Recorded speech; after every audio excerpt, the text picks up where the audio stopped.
sais, vous dites, là, on veut plus de revenus, on y reviendra, le côté économique, mais on coupe quoi, là? Parce qu'on a quand même, c'est quoi un déficit, là, le dernier budget, je pense que c'est de 13,1 milliards là, de mémoire. Là. Assurément historique, puis effectivement qu'il va falloir gérer ça de façon plus responsable parce que le service de la dette est inacceptable en ce moment. C'est sûr qu'il va y avoir des révisions de programme à faire, mais moi, mon obsession, c'est de générer des nouveaux revenus, c'est de générer de la nouvelle richesse. Donc, ça veut dire d'arrêter d'avoir ce que moi j'appelle une culture du non économique. C'est-à-dire qu'on me semble qu'on se trouve toujours une défaite pour pas générer de nouveaux projets, particulièrement dans certaines régions qui se dévitalisent d'ailleurs. C'est pas nécessairement le cas de Québec, mais tu sais, je pense au Bas-Saint-Laurent, à la Côte-Nord, à l'Abitibi. Alors moi, je veux qu'on développe davantage de projets. Puis c'est comme ça qu'on va pouvoir financer les programmes sociaux qu'on a, puis s'assurer qu'on paye le moins d'intérêts possible. Qui veut payer autant d'intérêts que ce qu'on fait en ce moment avec le déficit actuel? C'est un moindre mal parfait, là. Tu sais, je veux dire, je suis très à l'aise à avoir le Parti libéral au pouvoir avec un gars comme ça, là. On arrête de creuser le trou, mais on n'est pas en train de réparer le Québec, là. Ben, c'est ça. On n'avance pas plus, mais... Tu gardes ton système de santé de marne, tu manques le courage pour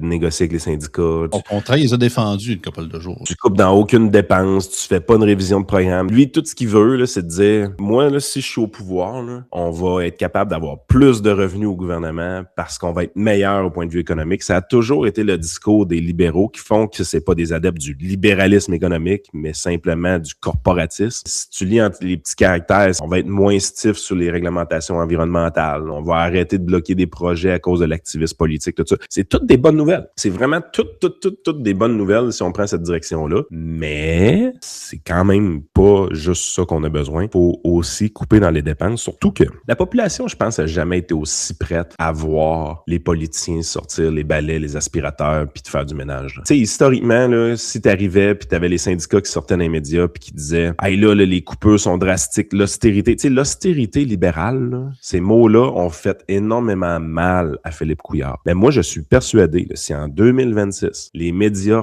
partent en couille pour attaquer un gouvernement d'être trop austère, tu sais, c'est comme dur de le faire avec François Legault et son déficit, là. Mais si tu te fais attaquer pour de l'austérité, je crois sincèrement que dans la population générale, tu ne perds pas de points. Je pense que si la population générale voit que les médias t'accusent d'austérité, ils ont plus le goût de voter pour toi. On est rendu à un point où est-ce que c'est maintenant acceptable socialement de faire de l'austérité, là.